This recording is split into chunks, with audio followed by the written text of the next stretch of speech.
tous des stéréotypes, hey. Chacun dans sa case, hey. Bonjour Sébastien, je te remercie de m'accorder cette petite interview. Bonjour. Je suis un peu impressionné, ça me fait bizarre de te voir habillé. Ah ouais, toi tu me voyais tout nu, c'est pour ça? Tout nu en basket? On va commencer en parlant chiffres. T'as quel âge? Ben j'ai 48 ans. Ouais, je suis né le 11 février 71, je vais sur 49. Ta taille? 22 cm. Non, mais je te demandais ta taille. Ah d'accord, non, mais moi je parlais de la fiche du spectacle, hein, bien sûr. 1m78. Combien de films à ton actif? Un peu plus de 700. Combien de films que tu regardes? 0. Zéro. À quel âge t'as commencé dans le X? J'avais 26 à peu près. 97. À quel âge tu as pris ta retraite? Je n'ai pas vraiment pris ma retraite, mais j'ai pris ma retraite. On va dire vraiment la retraite, j'ai dû la prendre en 2012. Sur la fiche de ton spectacle, pour X raisons, il est écrit « On peut aller loin avec 22 cm ». Sachant que la moyenne française est de 14 cm, est-ce que tu penses qu'on peut quand même aller loin avec 14 cm? C'est pas une question personnelle, je précise. Bien sûr qu'on peut aller loin avec 14 cm, puisqu'on peut faire jouer une femme avec 4 cm. C'est pas mal, hein? Cherchez le petit doigt. Raconte-moi Ou comment le crochet du capitaine Crochet. Ah, je vous donne des pistes. Je vais avoir trop d'infos là. D'accord. Non, mais c'est bien. Non, mais c'est très intéressant. Au moins, les gens. Non, mais t'es un super client. C'est gentil. Raconte-moi comment tu es passé de jeune homme bien sous tout rapport à acteur porno. Ouais, j'étais au Cap d'Agde, du moins j'étais à Marseille en plage dans un camping qui s'appelait Le Rieux avec des amis. Ils ont été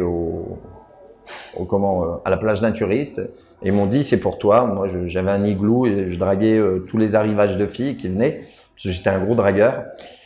Et ils m'ont dit tiens ça va te calmer. J'ai été au camp de naturiste, j'arrive sur la plage, tout le monde m'engueule parce que j'étais habillé.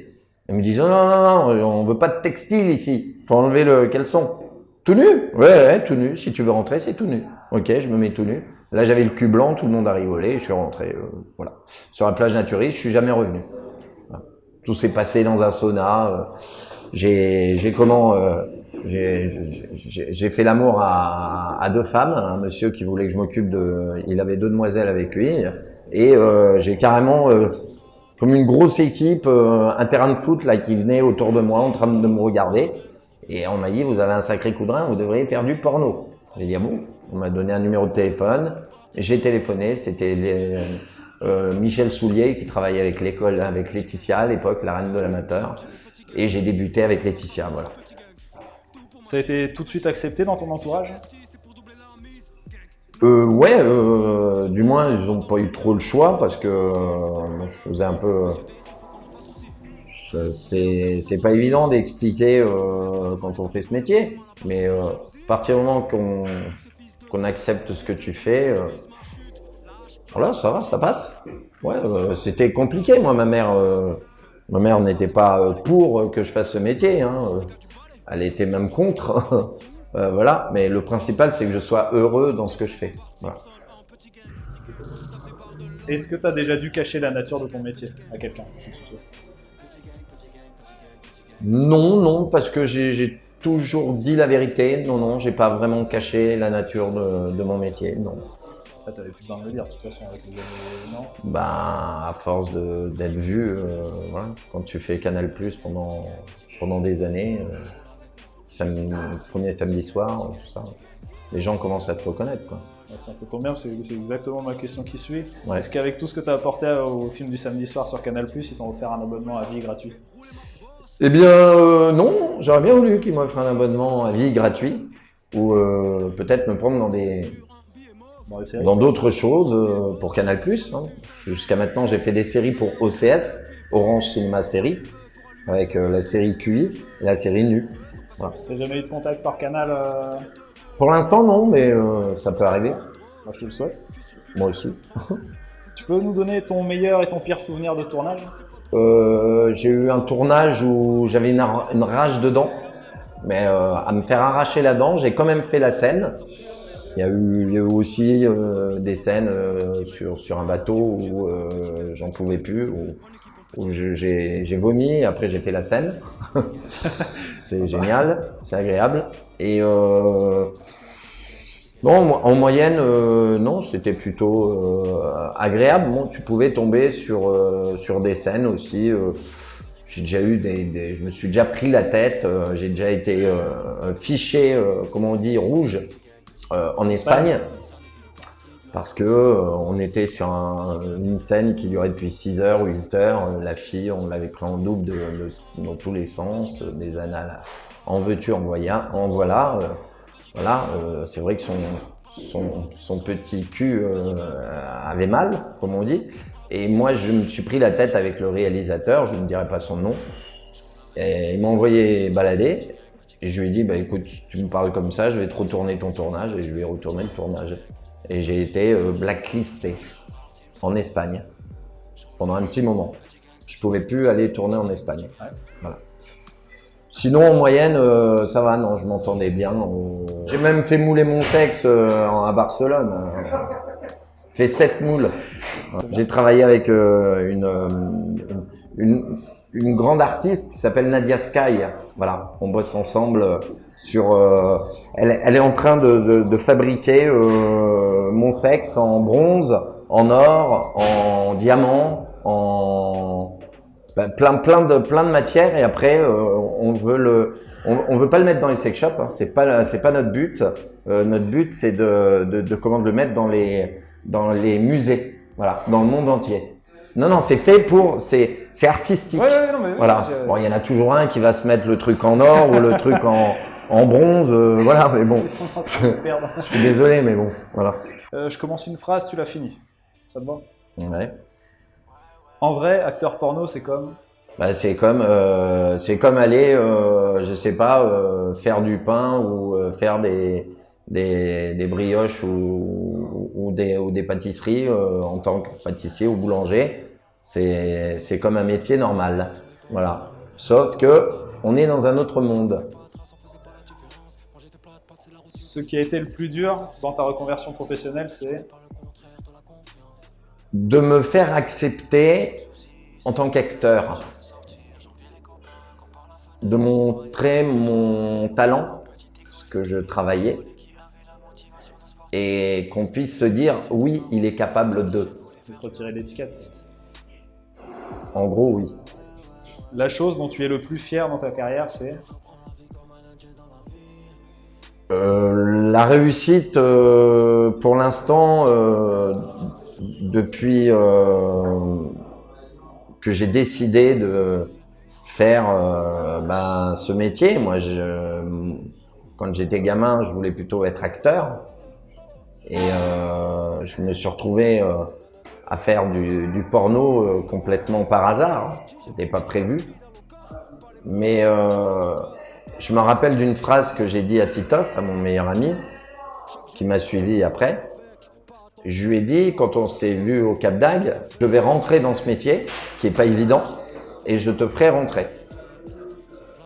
Et dans ma tête, je disais, je vais me faire un nom et je vais gagner des prix.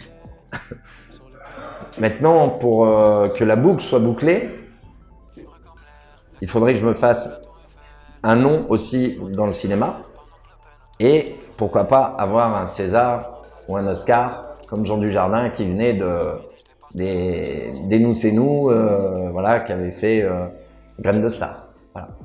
Pourquoi pas? Ouais. Même qu'on soit dans un pays d'étiquettes. Non, ce qui est bien, c'est que j'ai commencé le porno et en même temps, j'ai fait du cinéma. En même temps. Tu faisais du cinéma traditionnel en même temps? Ouais, en même temps, j'ai été appelé par le cinéma, ouais. Dès le début.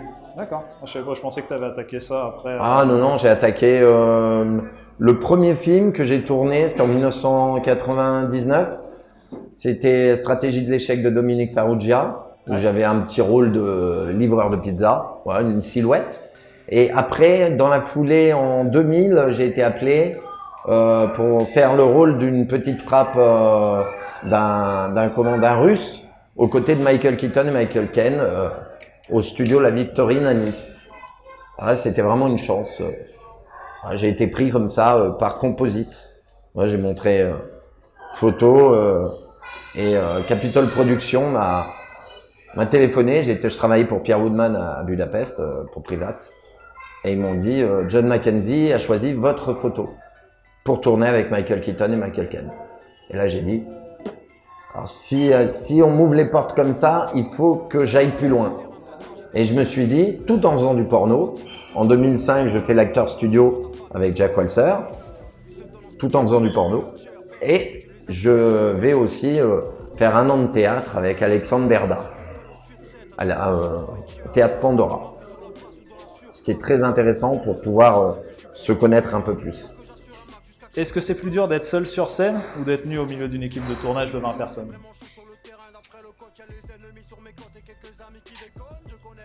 C'est beaucoup plus dur d'être tout seul sur scène.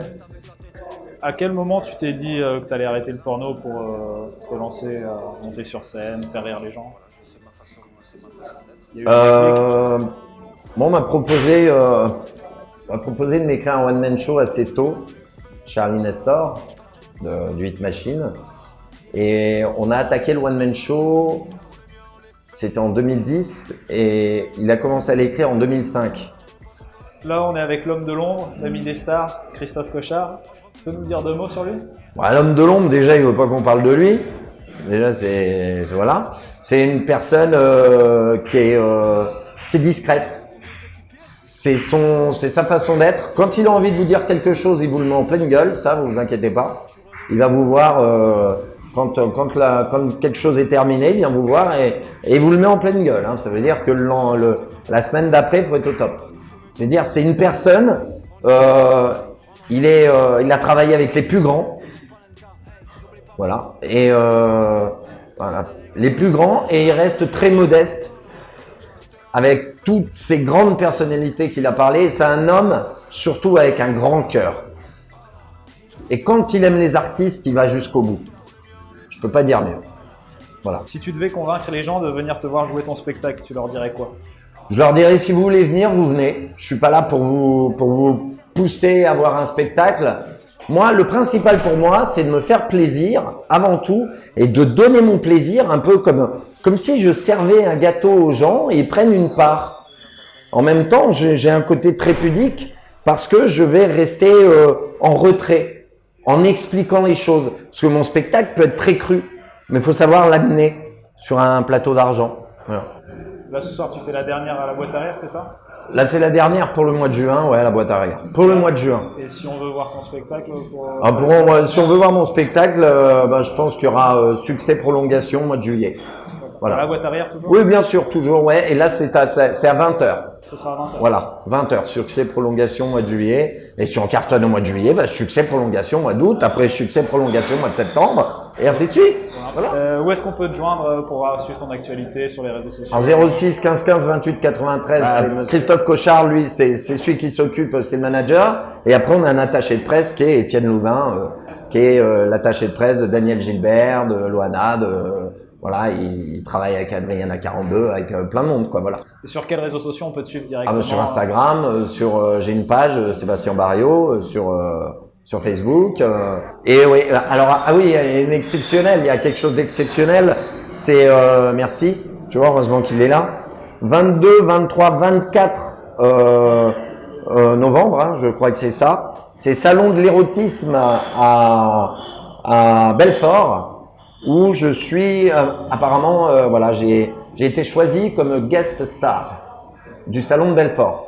Vous pourrez regarder, c'est plutôt sympa, c'est bien. Pendant 3 jours, voilà, j'ai fait ma star. Je rigole. Tu veux t'arrêter boire un café à 3, tu peux? Ouais, c'est ça, ouais. Ah bah oui, j'avais oublié de parler de mon cher collègue, qui m'a fait travailler sur un côté acteur studio dans Pablo et César. Qui a été projeté à Troyes. Il y avait trois courts-métrages et il s'appelle Alexis Stan. Voilà, c'est une personne qui est de Troyes. On peut lui passer un petit coucou. Eh ben, c'est fait. Sinon, j'ai un film qui tourne encore, qui est un film qui s'appelle Tous les dieux du ciel.